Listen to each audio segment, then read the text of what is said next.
दिल्लीत पर्यावरणवादी आणि शिक्षणतज्ञ सोनम वांगचुक यांच्यावरील पोलीस कारवाईचा पडसाद आता थेट वाशिममध्ये उमटले आहेत. विश्वरत्न डॉक्टर बाबासाहेब आंबेडकर चौकात संविधानप्रेमी नागरिक, विविध सामाजिक संघटना आणि समविचारी पक्षांच्या कार्यकर्त्यांनी मोठ्या संख्येने एकत्र येत निषेध आंदोलन केले. आंदोलकांनी शांततापूर्ण आंदोलनाचा अधिकार हा भारतीय संविधानाने दिलेला मूलभूत अधिकार असल्याचे सांगत लोकशाही मूल्यांचे संरक्षण करण्याची मागणी केली. तसेच दिल्लीतील कारवाईचा निषेध करत सरकारविरोधात जोरदार घोषणाबाजी करण्यात आली.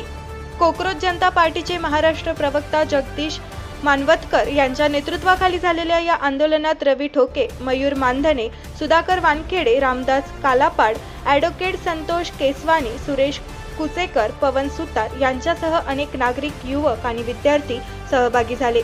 या संपूर्ण घडामोडींवर तुमचं मत काय? शांततापूर्ण आंदोलनाचा अधिकार अबाधित राहायला हवा का?